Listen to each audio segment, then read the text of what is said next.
Welcome to JK Tells a Story, where real-life dramas unfold.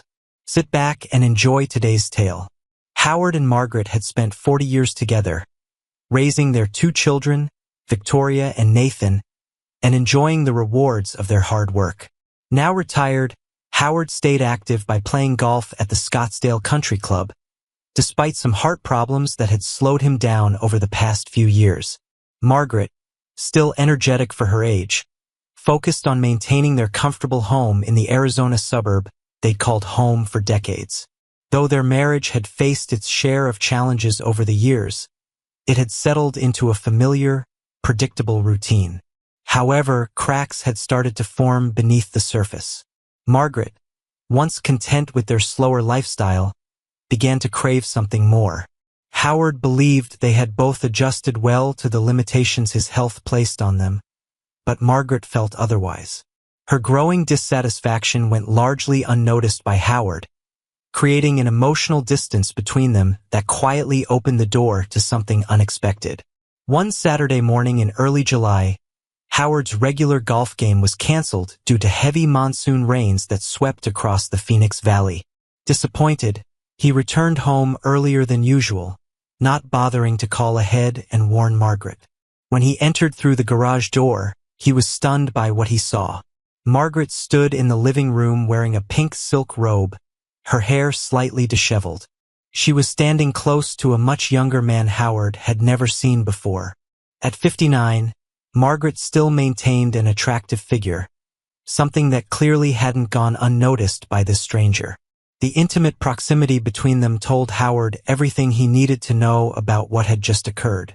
As Howard walked in, Margaret turned and greeted him with a smile, then leaned in to kiss him.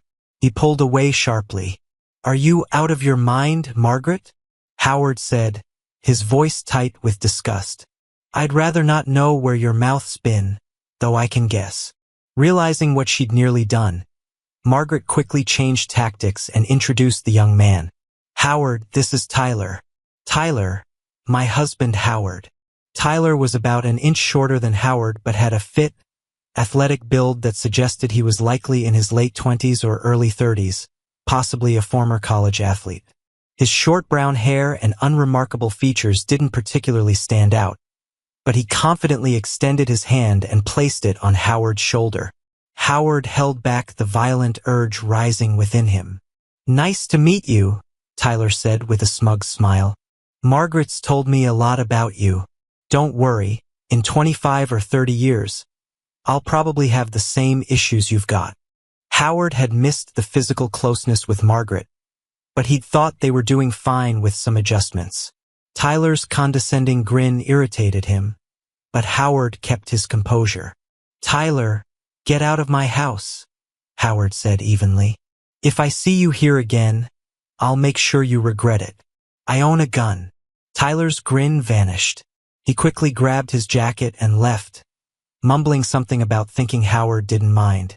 Howard locked the door behind him and stormed toward the bedroom, furious that Margaret seemed completely unbothered by what had just happened. She followed him in, now with her robe properly closed. "That was rude," she remarked. Howard stopped and stared at her in disbelief. "Rude? I walk in on you with some guy you just slept with and I'm the rude one? You're out of your mind, Margaret."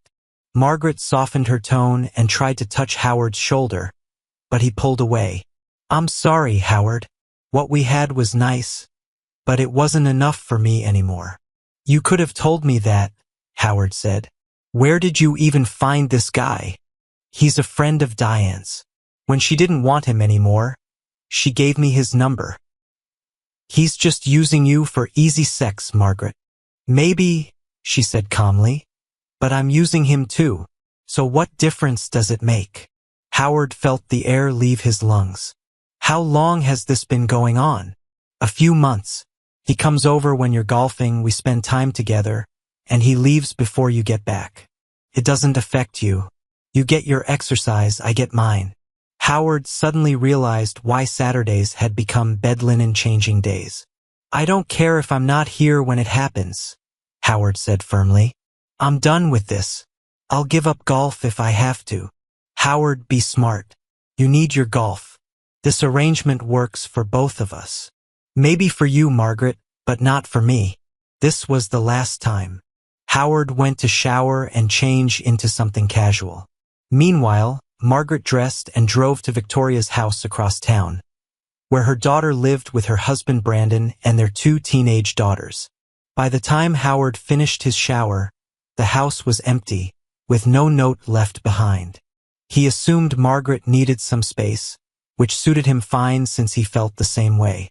The shower helped Howard calm down somewhat. While he understood that Margaret had needs, he couldn't justify her actions. He knew he wouldn't have done the same thing if their roles were reversed, and he wasn't willing to overlook her betrayal. The next day was the 4th of July, a holiday the family had always celebrated together. Howard prepared and marinated chicken, hamburgers, and hot dogs for the younger kids, eager to spend time with everyone despite what had happened. The barbecue went smoothly, with friends and extended family gathering in their spacious backyard. Margaret looked radiant, laughing and smiling as if nothing had happened. Though Howard was still deeply hurt by what he'd discovered, he considered the possibility of forgiving her eventually, given their long marriage. As guests began to leave in the late afternoon, Howard excused himself for a nap, wanting to rest before the evening fireworks display. After a couple of hours, he woke feeling somewhat refreshed and ready to enjoy what remained of the holiday. He changed into fresh clothes and walked out to the living room, where his family sat around the dining table. Margaret was at the far end with their granddaughters Emma and Olivia. Victoria and her husband Brandon sat together, and his son Nathan was there with his wife Sophia. The atmosphere felt unnaturally heavy, and Howard realized immediately that something was wrong. They were staging an intervention. Victoria spoke first. "Dad, we need to talk about Mom." Howard glanced at Margaret, whose face was unreadable, and then back at his daughter. "What about your mother?" "She told us about Tyler," Victoria said carefully. Howard was stunned. "She told you?" "Yes, and about your issues." Howard stared at his wife, shocked that she had shared such intensely personal details with their entire family. "My problems? This doesn't concern any of you." "But Mom's happiness does," Victoria responded. Howard turned to Margaret. "Are you unhappy?" "I am happy, Howard. Please don't doubt that," Margaret replied softly. Victoria interrupted again. "But Mom has needs and, well, you can't meet them anymore. Isn't that true?" "So I'm selfish for not accepting this?" Howard asked. "We're not labeling it that way, Dad. We're just saying you should be supportive of Mom taking care of things quietly, since you can't." Howard looked around the room, his heart sinking as he realized his entire family seemed to accept, or at least tolerate, Margaret's infidelity. He felt older and more defeated than ever before. "Do you all agree with this?" Howard asked, searching their faces. They nodded, though some hesitated more than others. He needed clarity. "Nathan, do you agree with this?" Howard asked his son directly. "Yes, Dad. It'll help Mom," Nathan said. "Brandon." Howard turned to his son-in-law, expecting no disagreement. "I don't see it being a big problem," Brandon replied carefully. "Sophia?" Howard asked his daughter-in-law, who seemed to be trying to avoid his gaze. "Well, as long as she's discreet," Sophia said uncertainly. Finally, Howard turned to his granddaughters. They were part of a different generation, and he wasn't entirely sure where they stood on this issue. "What about you girls?" Howard asked. "Grandpa, we really shouldn't be involved in this." Emma, the eldest, said uncomfortably. "Come on, you're almost adults. I'm sure you have opinions," Howard pressed. Emma and Olivia exchanged glances, then looked at their parents, who urged them to speak. Howard knew what was coming. They had clearly been convinced to side with their grandmother. "Well, a lot of our friends are fine with their partners seeing other people," Emma finally said. "It's just sex." "It's just sex," Howard repeated quietly. He had expected to hear this eventually. Margaret had clearly manipulated everyone to get her way and keep her affair going. Realizing there was no point in arguing against an entire room full of people who had already made up their minds, Howard looked at Margaret, who was watching him eagerly. "That's it then, Margaret. Majority rules. You'll get what you want." Margaret's face lit up with satisfaction. Howard turned to leave, but heard her call his name. For a brief moment, he hoped she might reconsider, but instead she asked, "Can I tell Tyler you were joking about the gun thing?" "Sure," Howard said flatly. "I'm going for a drive." "Dad, it's almost time for the fireworks," Nathan reminded him. "Go without me." "I don't want to go," Howard replied. As he left the house, he heard cheers behind him. Glancing through the front window, he saw Margaret being hugged by the family, all of them united in their support of her affair. She was already on her phone, presumably calling Tyler to confirm their next meeting and assuring him that Howard had backed down. The family piled into Victoria's minivan, chatting and laughing as they headed to the community fireworks show, confident that Howard would eventually come around. Meanwhile, Howard drove to Camelback Mountain, a quiet spot overlooking the Phoenix Valley where he often went to think. He was deeply hurt by his family's betrayal, feeling cast aside and useless. Their enthusiastic support of Margaret's infidelity made him feel like an outsider in his own family, as if he had been discarded, much like the old stories of elders being abandoned when they were no longer seen as useful. Howard wanted nothing more than to sleep, but his afternoon nap meant that wouldn't come easily. It was after midnight when he finally returned home. He saw that Victoria's car was still parked in the driveway, along with Margaret's. Everyone else had apparently left. As he approached, Margaret opened the front door, likely alerted by the sound of his car's security system beeping. "Where have you been? I was so worried," she said. Howard walked past her without responding. Victoria sat on the sofa, looking at him curiously. "Why are you still here?" he asked his daughter. "Mom was worried when you didn't come back after the fireworks. Everyone else had to leave, so I stayed." "You could have answered your phone," Victoria added. Howard glanced at his phone, remembering he'd turned it off earlier. "As you can see, I'm fine. You can go home now." Victoria was shocked. Her father was usually kind and polite, but this was different. She watched him head toward the bedroom and closed the door firmly behind him.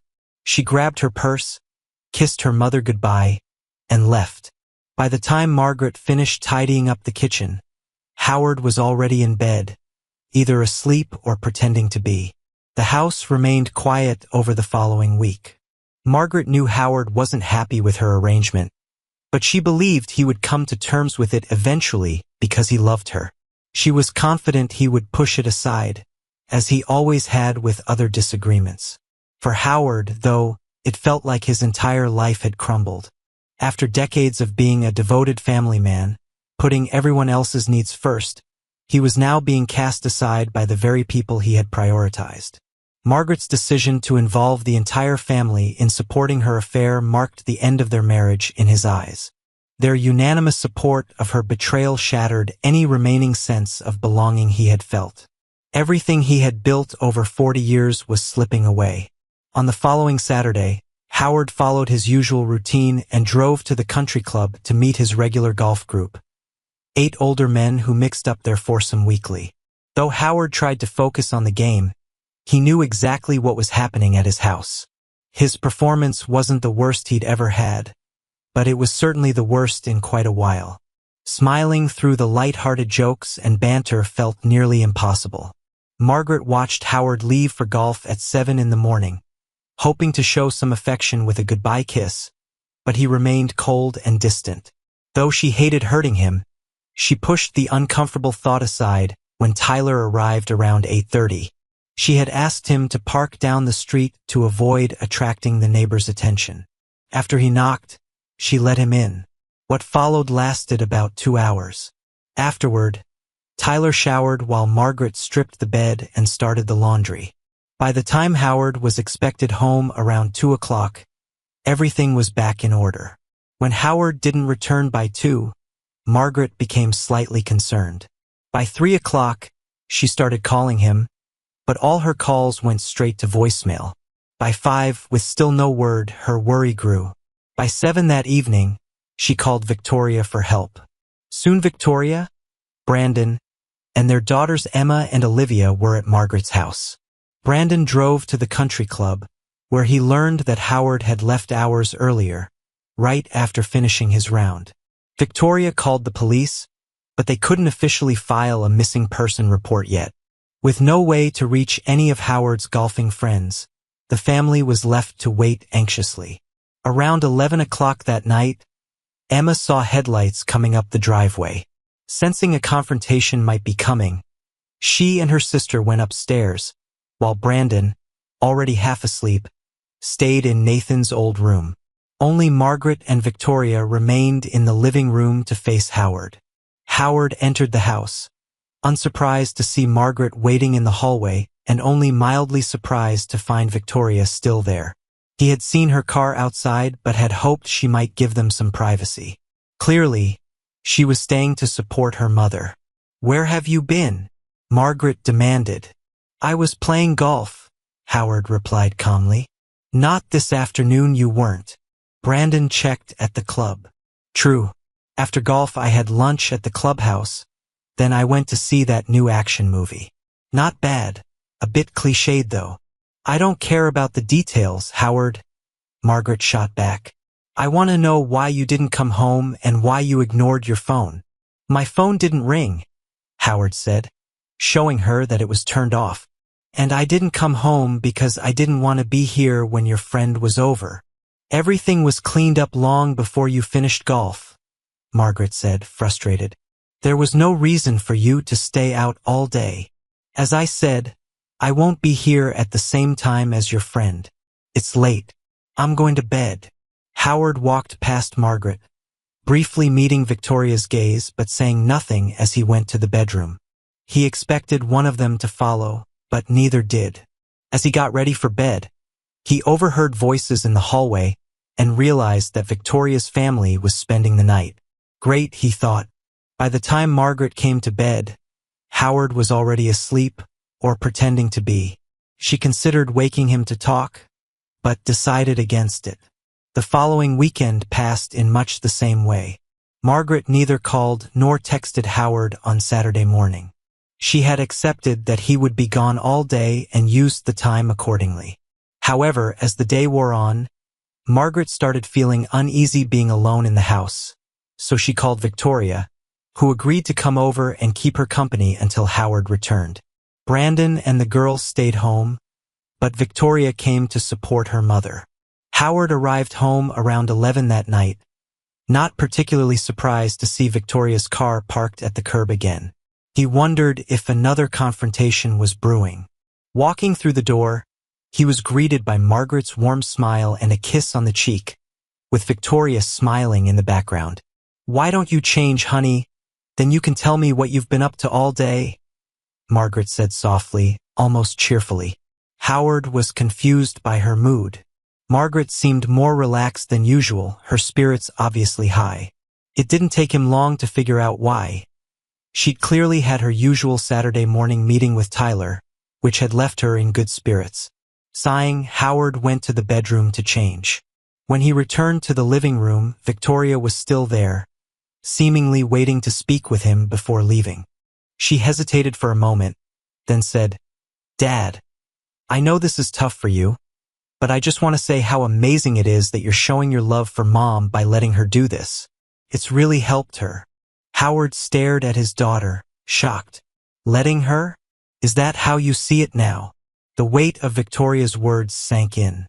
They all thought he was allowing it, as if he had given his approval for the affair. He couldn't believe the situation had reached this point. They genuinely believed he had accepted it. Looking at Victoria, his voice heavy with resignation, he said, "I'm telling you now, Victoria. This is the last conversation we'll have on this topic. The last. Make sure everyone knows." Victoria, taken aback by her father's stern tone, nodded in understanding. "Of course, Dad. I get it. It's probably hard to forget if people keep bringing it up. I'll tell everyone." With that, she kissed him on the cheek and left. A moment later, Margaret came in with drinks for both of them. Howard couldn't help but think Margaret had planned for Victoria to speak to him first, softening him up. He drank his water in silence, watching Margaret move around the room with her usual ease, seemingly unaware of the tension still gnawing at him. This pattern continued for months. Margaret enjoyed her relationship with Tyler while Howard found new ways to occupy his time. He still played golf every Saturday morning and often caught a movie afterward, but he also began exploring other activities. He tried mini-golf, bowling, and even went to an arcade a few times. He wasn't particularly good at any of these things, but they provided some distraction from his home life. At home, life settled into a routine, or at least what passed for normal. Tyler was never mentioned. Every evening, Howard and Margaret had dinner together. Pleasant, if ordinary, conversations about nothing particularly important. Margaret seemed content, perhaps even happier than she'd been in years. Howard remained polite but distant. As fall turned to winter, the holidays approached. Thanksgiving came and Margaret made an unusual request. She asked if Tyler could join them for the family dinner. Howard's response was immediate and firm. "Absolutely not. Howard, please. He doesn't have any family nearby. And, no, Margaret. That's where I draw the line. He's not welcome at family events. Ever." Margaret looked disappointed but didn't press the issue. Thanksgiving proceeded without Tyler, though Howard noticed Margaret seemed distracted throughout the meal, frequently checking her phone. A few days later, Howard was working in his small home office. He'd taken on some consulting work to fill his time, when his phone rang. It was his daughter-in-law, Sophia. "Hi, Dad," she said. She was the only one who still called him that with any warmth in her voice. "Hello, Sophia. Everything all right? I just wanted to check in on you. See how you're doing." "I'm fine," Howard said, though they both knew it wasn't entirely true. There was a pause. "Dad, I want you to know, I never agreed with what happened on the 4th of July. I should have spoken up." Howard felt a knot form in his throat. "I appreciate that, Sophia, but you're new to this family. I understand the position you were in. It still wasn't right," she said softly. "I'm sorry." They talked for a few more minutes before hanging up. It was the first real conversation Howard had had with anyone in his family since July, where he didn't feel completely alone. Christmas approached and Margaret raised the Tyler issue again. "I'd really like him to come to Christmas dinner," she said one evening in early December. "The answer is still no," Howard replied without looking up from his newspaper. "Howard, you're being unreasonable. The family has accepted this. Why can't you?" He finally looked at her. "Because they're my family events, Margaret. Family. That word still means something to me, even if it doesn't to you anymore." Margaret's eyes flashed with anger, but she said nothing more. Christmas Day arrived. The family gathered, exchanged gifts, and shared a meal. Margaret was on her phone more than usual, stepping outside several times to take calls. Howard knew who she was talking to, but he said nothing. After everyone left, Margaret made her feelings clear. "You humiliated me today. Tyler spent the entire holiday alone because of your stubbornness." "He's not my concern," Howard said. "And I didn't humiliate you. You did that to yourself when you started this whole thing." With the new year approaching, Margaret's frustration with Howard's continued coldness grew. She'd clearly expected him to warm up to the arrangement by now, but he remained as distant as ever. She stopped trying to share details about her days with him. She stopped attempting goodbye kisses when he left for his Saturday golf games. Howard noticed these changes but felt nothing. The man who had loved Margaret deeply for 40 years felt like a stranger to himself now. New Year's Eve came and went without celebration. Margaret mentioned wanting to spend it with Tyler but seemed to reconsider, perhaps sensing how badly that would go over. They stayed home, watched the ball drop on television in silence, and went to bed. January brought cold desert nights to Scottsdale. Howard's consulting work kept him busy during the week, and his weekend routines remained unchanged. But he was quietly making other plans, researching, preparing, waiting. With Valentine's Day approaching, Howard made dinner reservations at an upscale seafood restaurant in downtown Scottsdale. Margaret seemed pleased and even hopeful, perhaps thinking her husband was finally coming back to her. But Howard had lingering suspicions. Margaret's desire to spend holidays with her lover made him wonder about Valentine's Day. He doubted she'd let the day pass without seeing Tyler. On Valentine's Day morning, Howard left for his consulting office downtown but didn't actually go in. Instead, he parked at the end of their street with a clear view of the front door. Sure enough, around 10 o'clock, Tyler's car appeared. He parked around the corner and walked to the house. Howard half expected him to walk right in with his own key, but instead Tyler knocked and Margaret let him in. Howard doubted they were just talking. It was their personal Valentine's Day celebration. Apparently they weren't just casual lovers anymore. That evening's dinner was subdued. Margaret had approached it with hope, thinking they might rekindle something between them. But the good mood Howard had shown over the past few days was gone. She was disappointed but tried to make the best of it, wondering what had changed. Spring arrived in the desert. With no small children around anymore, Easter was just an excuse for a big family dinner. They hid a few large plastic eggs in the yard, usually containing gift cards or lottery tickets, just for fun and to get into the holiday spirit. To Margaret's relief, Tyler wasn't invited. She had at least respected that boundary after the Thanksgiving disaster. But Howard knew she was seeing him on days other than Saturday mornings now. She'd done it for Valentine's Day, and she could easily do it on other days as well. After the morning festivities ended, Howard announced he was going to lie down for a while. While he was a little tired, it was nothing he couldn't handle. He mainly wanted to avoid being around the family that had betrayed him. He couldn't avoid them completely, but he could limit his exposure. It was a beautiful spring day, so he opened the bedroom window overlooking the backyard, letting a cool breeze in. Unfortunately, he also overheard Margaret and Victoria's conversation on the patio below. "So how's Tyler doing?" he heard Victoria ask. "Sure, not too loud. I don't want your father to hear," Margaret replied. Okay, Victoria said, lowering her voice but still loud enough for Howard to hear clearly. "I just can't believe my mom has a boyfriend 10 years younger than me."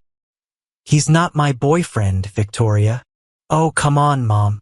You sleep with him 2-3 times a week, and you both go out to dinner. You might not want to call him your boyfriend, but that's what he is." Okay, he's my boyfriend," Margaret conceded. "I just want to be considerate of your father's feelings." "I know, Mom. I love Dad too, and I don't want him to get hurt. But let's be honest, he's an old man now, and you're still young. He's only 5 years older than you. In actual age, yes, but you're active and vibrant, and he can barely get through the day without a nap. You deserve this. Honestly, I'm a little jealous that you're dating again. Does anyone else know? I mean, other than what happens Saturday mornings. Nathan and Brandon think it's fine. They agree that I should meet my needs since Dad can't anymore. Sophia's the only one who thinks it's wrong, but she doesn't want to hurt your father, so she won't say anything. What Dad doesn't know won't hurt him." Hearing how deep Margaret's betrayal ran, and how fully Victoria supported her mother's affair, Howard felt the last remnants of love and affection for them drain from his heart. Though he had made tentative plans before, out of lingering love for his family and his long marriage to Margaret, he had held back from acting on them. Now it was time to move forward in earnest.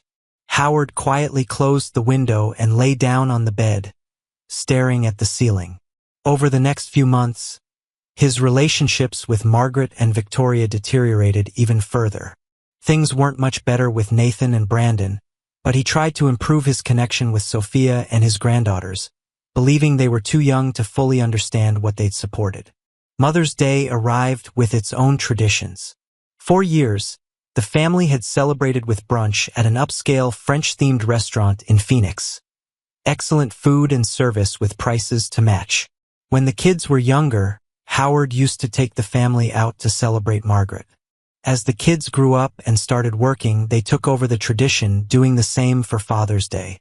The family had developed an unusual arrangement over the years. The other parent didn't attend these celebrations. Years ago, Howard had stopped going to Mother's Day brunches, and Margaret had stopped attending Father's Day dinners.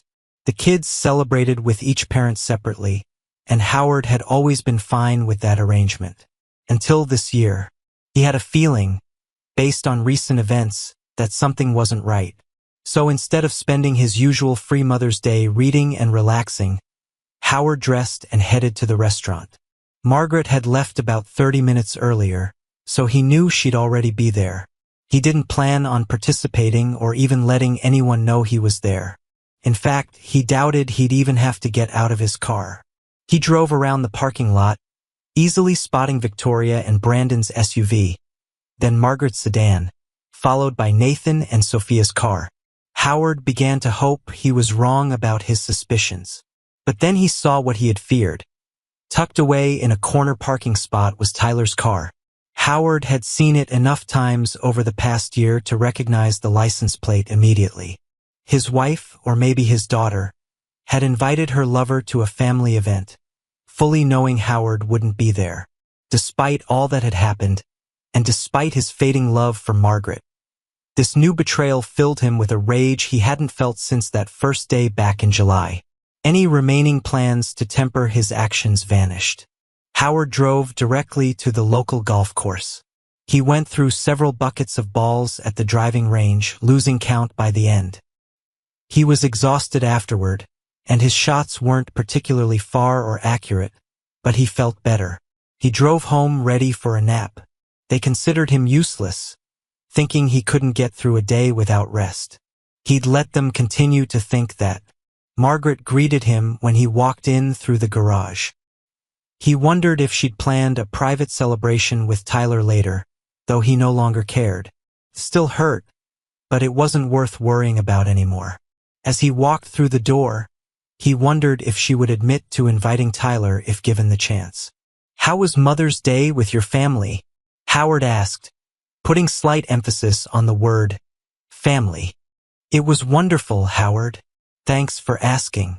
I had a great time with the kids," Margaret replied. She didn't mention Tyler. Did this mean the family now considered him part of their circle? Or had she just decided not to mention him? Howard realized he would never know for certain, and it didn't matter anymore. He went to the bedroom and took a long nap. Soon, the 4th of July came around again. Exactly 1 year since the intervention that had changed everything. Margaret was in an exceptionally good mood, and Howard knew why. He had stayed by her side for nearly a year now, tolerating everything, and Margaret undoubtedly thought she had it all figured out. She had a husband who provided stability and a younger man she saw several times a week. In her mind, her life was nearly perfect. Tyler had started a new evening job that allowed him to spend a few half-days a week with Margaret. Though the pay wasn't much, that wasn't why she was with him. To avoid rubbing it in Howard's face too obviously, they mostly stayed out of Margaret's bedroom except for their Saturday morning meetings. They used Tyler's apartment or borrowed a friend's place when necessary, since Tyler had roommates. The hardest part for Margaret was excluding Tyler from family events. She didn't bring it up with Howard again, knowing he wouldn't change his mind, and that was the only thing that really upset her about the arrangement. At first, she'd hoped Howard and Tyler could at least become acquaintances, if not friends. In her view, they weren't competing for the same role. Tyler gave her one thing, and Howard provided another. So she spent her days with Tyler and her evenings and weekends with Howard. She didn't understand why it couldn't work permanently. Reluctantly, she didn't invite Tyler to the 4th of July barbecue and fireworks outing. The family arrived early to help with meal preparations. Howard made sure to stay visible and active all day, ensuring no one could claim later that he'd been too tired to participate. He carefully watched the crowd, half wondering if Margaret might try to sneak Tyler in, but he never showed up. As the day wore on, Howard pretended to get more tired, although some of it was real fatigue. Much of it was exaggerated performance. Maybe he overdid it slightly, because Margaret seemed to notice and approached him with concern. "Honey, why don't you lie down and relax before the fireworks?" she suggested gently. The hardest part of all this for Howard was knowing that Margaret still loved him and genuinely cared about his well-being. It made what he was about to do even more difficult. "I'm not going to the fireworks," Howard said. "I just want to enjoy the day with my family and head to bed early." "Howard, are you sure? You missed them last year, but before that you always loved going," Margaret said, genuinely concerned. "Yeah, I'm sure. I guess I'm just getting old. But everyone else will have a great time without me." "Okay, if you're sure." As soon as she left him, Howard watched her weave through the crowd, clearly searching for Victoria. He realized Margaret was confirming whether he would attend the fireworks because she planned to invite Tyler after all, even though he'd explicitly forbidden it. Even though it didn't change his plans, the fresh betrayal stung deeply. As the evening progressed, most guests departed, leaving only immediate family. Margaret, Victoria, Nathan, and Brandon all stopped by separately to ask Howard again if he wanted to join them for the fireworks, each expressing how much they'd miss him. Howard saw through it. He realized his family was slowly slipping away from him, or perhaps they already had, and he was only now accepting it. As they prepared to leave, he swallowed his anger and said a few words to each family member. Despite everything that had happened over the past year, he cherished the memories of their time together and would genuinely miss those moments. He hugged his granddaughters Emma and Olivia the longest, holding them close. Howard watched with a heavy heart as the family piled into Victoria's minivan, laughing and talking excitedly, not even noticing his absence as they pulled away. He tried to push them from his mind and focused on his next steps. He had been planning this for months. Every detail had been carefully considered and prepared. Tonight was the night. Howard went to the bedroom and changed out of his casual barbecue clothes into traveling attire, comfortable jeans and a light jacket. He grabbed the suitcase he'd packed weeks ago and hidden in the back of his closet. From his desk drawer, he retrieved a flash drive he'd prepared and placed it carefully on Margaret's side of the bed, along with his wedding ring. He pulled back the bedspread, revealing the snow-white sheets Margaret always insisted on, creating a stark contrast that would make the items impossible to miss. He took one last look around the bedroom, 40 years of memories contained in this space. Then he walked out to the garage, put his suitcase in the trunk of his car, and started the engine. Howard backed out of the driveway and drove away from the house for the last time, heading toward the highway that would take him out of Arizona and toward his new life. He didn't look back. The family returned to Margaret's house later than usual that night, giving her extra time alone with Tyler at the fireworks display. Tyler had thanked them all for including him, especially since he had no close family in the Phoenix area. Although only Margaret spent significant time with him, the family had gradually come to accept him as part of their extended circle. They appreciated how happy he seemed to make Margaret. They said their goodbyes to Tyler at the park, since he obviously couldn't come back to the house. When the family arrived home around 10:30, they tried to be quiet so as not to disturb Howard. They poured drinks and gathered around the dining room table to chat for 30 to 45 minutes. Suddenly, Margaret remembered Howard and asked Nathan to check on him. Nathan got up and slowly walked toward the bedroom. He didn't find Howard asleep in bed. Instead, he noticed the bedspread had been pulled back, revealing the snow-white sheets Margaret always insisted on. On the bed, he saw Howard's wedding ring and a flash drive. This wasn't a good sign. "He's not there," Nathan said when he returned to the living room. "What do you mean he's not there?" Margaret asked, confusion crossing her face. "He's gone, Mom. No one's been in the bed and I found this on the sheets," Nathan replied, holding up the ring and flash drive. Not fully believing it, Margaret rushed to the bedroom and saw for herself that the bed was unused. When she returned to the living room, Brandon was already connecting the flash drive to his laptop. The drive contained only one large video file. Margaret nodded to Brandon and he double-clicked it. The video began playing. At first they saw a blank hotel room wall, but they could hear voices in the background. "Is it recording?" Howard's voice asked someone off-screen. "Yes," a woman's voice replied. Howard moved into frame and turned to face the camera. "Good evening, everyone. If I've timed this right, you're watching this a little after 10 p.m., just back from the fireworks show." Everyone reflexively looked at the clock and saw it was nearly 11. They hadn't even bothered to check on Howard when they'd gotten home. "At this moment," Howard continued, "I'm far from Arizona in my new home. In case you're wondering, I won't be coming back." "No!" Margaret cried out, breaking into tears. "You betrayed me." But the video continued, Howard's voice calm and steady. "Each of you, my wife, who had my love and support for over 40 years, who never had to work a day outside of raising our children, threw me aside like trash for a man half my age. And when I dared to object, you turned the whole family against me."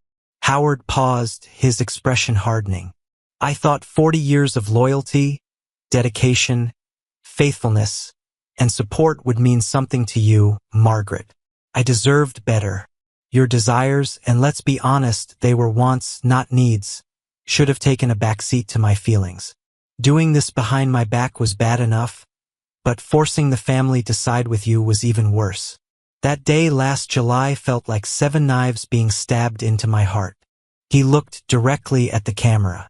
"Victoria, your betrayal hurt just as much as your mother's. Growing up, you were always Daddy's girl. We did everything together. Knowing that you supported your mother in cheating on me, your own father, broke my heart more than anything she did." "I didn't say that," Victoria exclaimed at the screen. "I never." But Howard's voice pressed on in the video. "Nathan, Brandon, you two must be the biggest fools in the world. Do you even realize that by supporting this, you gave your wives permission to cheat on you? Nathan, I don't think Sophia would do this, but after what I've heard from Victoria, you should be concerned. Brandon, if Victoria ever claims you're not satisfying her, she'll walk away. She's already told her mother how jealous she is of her situation." Brandon looked over at Victoria, who was shaking her head frantically. "No, baby, I never said that. I would never do that," Victoria protested. Howard's voice didn't waver. "And what about you, Brandon? You can't really object to what's happening, can you? You've already said it's normal for Margaret. Or is it only normal because it wasn't happening to you? What will happen when it's your turn?" Victoria will deny she'd ever do such a thing, but ask her if she thinks it would be wrong for her. Ask her why it was okay for her mother. Her answer will tell you everything. Brandon paused the video and looked at his wife. "You said you were jealous of your mom." "I don't remember exactly what I said," Victoria replied quickly. "I just meant I was glad she was experiencing a new relationship and rediscovering herself." "So do you want to rediscover yourself with someone else?" Brandon asked, his voice tight. "No, baby. Please don't blow this out of proportion. I love you and don't want to be with anyone else. Unless I can't perform anymore, right? Honey, can we discuss this later? We need to focus on Mom right now." Howard's voice from the video cut through their conversation. "But this isn't over yet." Brandon pressed play again, and Howard's voice filled the room. "I didn't want to stay in a marriage where my wife cheated on me every week. I certainly wasn't going to stick around when I found out it was happening several times a week. Sorry, Margaret, but you weren't nearly as discreet as you thought. And inviting him to Mother's Day? That was tasteless." Margaret's face went pale. "I won't tell you where I've gone, but even if you find me, there's nothing you can do about it." Everyone in the room sat in tense silence as Howard continued. "I should also mention the financial situation I've left you with. I took most of our money because I intend to live the rest of my life in comfort, as a reward for putting everyone else first for decades." Howard's expression softened slightly. "Margaret, I left you the house, which as you know is fully paid off and worth several $100,000. My lawyer will help you with the sale if you want. I also left $400,000 in the bank. That's $10,000 for every good year you gave me. Unfortunately, there haven't been any acts of goodwill in the last year. He paused. Don't worry about me. After taking the rest of our assets, including all the investments, I'm sitting on nearly 8 figures. I'll be just fine, though I doubt any of you really care. The way I've been treated over the past year shows me how you all truly feel about me. Everyone exchanged uneasy glances but remained silent. Oh, and if you're worried I'll spend my golden years alone, don't be. I already have a companion, and she's sitting next to me right now. Let me introduce her. Caroline. A woman's face appeared in the frame, matching the female voice from earlier. Hello, I'm Caroline, she said with a small wave at the camera. I'll be helping Howard spend what could have been your inheritance. She appeared to be in her mid-50s, an attractive woman with dark hair and warm eyes. Howard smiled at the camera before continuing. Caroline and I have been keeping each other company for the past 4 or 5 months. Ever since I told her what my wife was doing. We've been spending a lot of time together and discovered how compatible we are. He looked directly into the camera. Margaret, you probably remember Caroline. You've met her several times over the years. We worked together for over 30 years, since she was hired in the marketing department. She took early retirement to join me at my new home. We've been close friends all this time. Howard's expression softened. And the best part? Caroline's needs are simple. Just affection, companionship, conversation. Things I'm very much looking forward to. Everyone in the room looked at Margaret, gauging her reaction to Howard's revelation. It was clear from her expression that she wasn't taking it well. Brandon paused the video. Mom, are you okay? No, Brandon, I'm definitely not okay, Margaret said, her voice shaking. But let's just finish this. Brandon resumed the video, and Howard's voice grew more somber as he addressed Margaret directly. Margaret, I loved you from the day we met. If anyone had told me you could treat me like this, I wouldn't have believed them. I looked forward to spending our final years together, with visits from our children, grandchildren, and maybe even great-grandchildren someday. I'm so disappointed that your physical desires ruined that for us. For me, I hope it was worth it for you. His voice remained steady. You should have enough money to live comfortably, especially if you sell the house. If you need more, I'm sure the children who supported your romance will support you financially as well. After all, it was my money that got them through college and into their good jobs, so I had a lot to do with that. The tension in the room thickened as Howard continued. It was a terrible year, and things kept getting worse. I knew about the extra time you spent with him each week. I could have ended this months ago, but I liked the idea of declaring my independence on Independence Day, so I waited. He paused, his expression sad. Part of me will always love you, or at least what we had. I wish things were different, but somewhere along the way you forgot that marriage is about us, not just you and me separately. I never made decisions that would benefit me and hurt you, unlike what you did with Tyler. Howard looked directly at the camera one last time. You probably thought I'd come to terms with it eventually, maybe because I always sacrificed for you in the past. But it doesn't matter now. It's done and it can't be undone. For your sake, I hope it was worth it. His voice dropped to almost a whisper. Goodbye, Margaret. I'll miss you and what we could have had. The screen went black. Everyone in the room was in tears, some more than others. None of them had expected Margaret and Tyler's relationship to actually drive Howard away.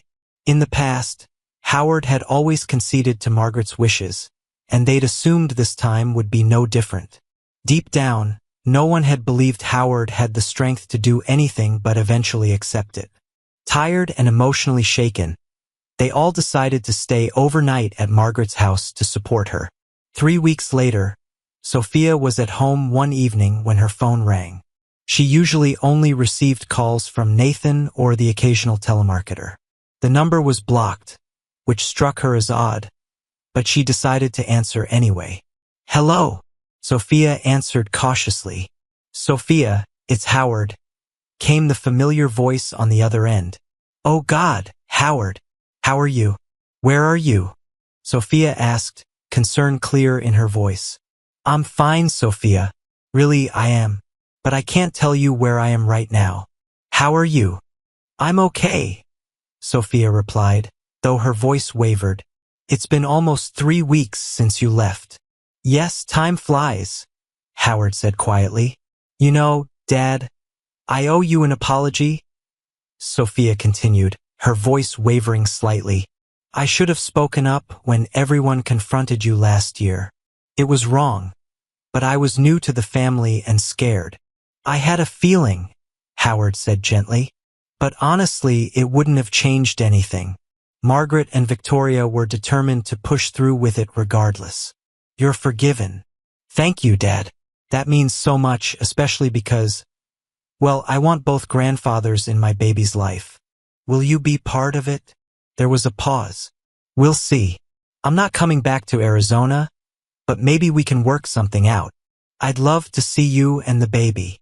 "So how are things over there?" Sophia asked carefully. Howard sighed. "In a word, tense. Margaret isn't herself most of the time, though she still sees Tyler several times a week. Victoria and Brandon are having serious problems, but they're keeping it under wraps. I think my comment about Victoria looking for an excuse to cheat really hit a nerve." "How are you and Nathan doing?" Sophia asked. "We're fine. Still in the early stages of marriage, so everything feels fresh. Victoria and Brandon have been together longer, so maybe that makes them more cautious about taking things for granted. The granddaughters are devastated, though," Sophia added. "That surprises me," Howard responded. "I've always been close with them. They miss spending time with you. They don't think casual sex is a big deal in general, but they understand it's different when you're married. They realize now what they supported." "I get it," Howard acknowledged. "Victoria's influence is clear in their initial reactions." He paused. "Listen, Sophia, could you gather everyone at your place tonight? I think I'm ready to talk to all of them." "I don't think that'll be a problem, Dad," Sophia agreed. "Thank you, Sophia. And thank you for still calling me Dad. That means more than you know," Howard said. "Then we'll talk later," Howard concluded. That evening, the entire family gathered in Nathan and Sophia's living room. Sophia had made it clear that Tyler wasn't invited, though she'd prepared sandwiches and drinks. The tension in the air left everyone too preoccupied to eat much. At exactly 8 o'clock, the phone rang. Sophia placed it on speaker. "Hi, Dad. Everyone's here," Sophia announced. "Thanks, honey." Howard's voice came through clearly. "Just so you all know, Caroline is with me. Let's try to have a polite conversation, not an argument. Does everyone agree?" The family members murmured their agreement. "Good," Howard continued. "I wanted to wait until some time had passed before we talked. I contacted Sophia first because I sensed she wasn't as comfortable with all of this as the rest of you were." He paused. "Nathan, congratulations on the baby." "Thanks, Dad," Nathan replied. "I'll try to live up to the standards of fatherhood you set. And I mean that. As they say, the best thing you can do for your children is to love their mother. Keep that in mind and you'll do great," Howard advised. Howard then addressed his granddaughters. "Emma, Olivia?" "Yes, Grandpa," they responded together, their voices small. "Girls, I was disappointed that you sided with your grandmother last year, but Sophia and Caroline convinced me that you may have been pressured and didn't fully understand the situation. You lack the life experience to comprehend the complexities of adulthood and a 40-year marriage. I still have your emails and phone numbers, so we can talk more about this later if that's okay with you." "Of course, Grandpa," Olivia replied. "We just miss you." "I miss you too," Howard said warmly. "Why don't you both find something to do while the adults talk?" The girls hugged their grandmother and said goodbye before leaving the room. "So," Howard continued, his tone becoming more serious. Does anyone have something they're dying to say? Howard, honey, please. Margaret began, her voice breaking. Please come back. We can work through this. If you had told me you were really leaving, we could have fixed it. Why did it have to go this far? Margaret, I told you I wouldn't accept this, Howard replied firmly. But you turned to the family for support. You started inviting him to family events and seeing him multiple times a week. You replaced me with him. We were barely even roommates by the end. I finally had enough. But you didn't say anything else after that first conversation, Margaret protested, her voice shaking. I thought you had accepted it. I thought it was just something I did that didn't really affect you. Howard's tone was firm but not unkind. It drove a wedge into our marriage, Margaret, and there was no way out but this. From the moment you chose him over me, our marriage was doomed. I'm so sorry, Howard, Margaret sobbed. Can't we? No, Margaret, we can't, Howard interrupted gently. Even if I wanted to, and I don't. I've made a commitment to Caroline, and I intend to keep it. What about your commitment to me? Margaret pressed through her tears. You made that one first. Yes, I did, Howard acknowledged. And I would still be honoring it if you hadn't broken yours first. But when you did, it freed me from mine and gave me the chance to make a new one. Which I have. The room fell into heavy silence, the only sound being Margaret's soft sobs. Margaret, Howard said gently. I'm sorry, but there's no point in continuing this. Whether you meant to or not, you pushed me away. There's no turning back now.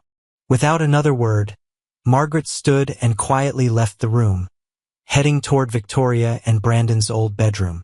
Victoria, watching her mother leave, spoke up, her voice cold. That was really nice, Dad. Did you call just to hurt Mom and make her cry? All because your ego couldn't handle another man making her feel good. Howard's voice was unfazed. Is that really how you see it, Victoria? He paused. Brandon, how's your ego holding up? Is it ready to accept another man making your wife feel better than you do? Victoria glanced at Brandon, who remained silent. Throughout their marriage, Victoria had always been the dominant partner, and Brandon, like many husbands, had gone along with it. But recently there had been a shift, and Victoria realized suddenly that their marriage was now in serious trouble. You can't support another woman's right to cheat without feeling at least a little guilt, Howard said quietly. Victoria's tone softened. No, Dad, that's not fair. You were right. I hadn't thought about it that way, she admitted quietly. For what it's worth, Dad, after all of this, Brandon and I have been having serious issues. Brandon finally spoke, breaking his long silence. I understand what you were saying now, Howard. We've been having problems. I see, Howard replied. But let me tell you this.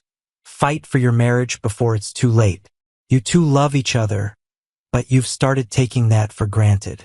I noticed it even before all of this happened. Let this be a wake-up call, not the end. Remember, you're a team. Victoria lowered her head. I never meant for this to happen, Dad, she whispered, her voice heavy with guilt. I know, Howard said. But Victoria, Margaret didn't do this alone. The room went quiet again, the weight of Howard's words hanging in the air. After a few moments, Victoria spoke once more, her voice small, almost like a child's. Dad, can I talk to you alone? If everyone else doesn't mind. I don't mind, Howard replied. Victoria glanced around the room, and seeing no objections, she picked up the phone and retreated to a spare room, closing the door behind her.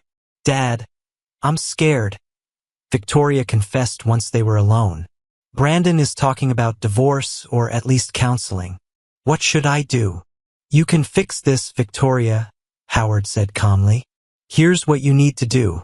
Now that your daughters are mostly grown, put the time you used to spend raising them back into your marriage. This isn't free time like your mother thought. You're his partner, not his boss. Victoria's voice trembled. He's really angry, Dad. Ever since he started seeing this as me giving myself permission to cheat, He's been furious. He's constantly snapping at me, and I know he wonders if I've already done something. Have you? Howard asked directly. No, Daddy. No, Victoria answered quickly. But I don't know how to convince him of that. All you can do is make sure there's no reason for suspicion moving forward, Howard advised. If you stay honest from this point on, his questions about the past will eventually fade. Victoria hesitated. Dad, I'm really sorry. Isn't there any way to fix things between you and Mom? It's too late for us, honey, Howard said softly. But it's not too late for you. Victoria's voice cracked as she whispered, Daddy, I love you. I love you too, Howard replied. There was a long pause and then the line went quiet. Victoria sat alone in the spare room for several minutes, tears streaming down her face. In the living room, the rest of the family sat in uncomfortable silence, each processing what had just happened. Howard had declared his independence on Independence Day, and the family he left behind would spend years living with the consequences of their choices. Thank you for your viewing. See you next time. If you enjoyed this, subscribe to JK Tells a Story for more tales.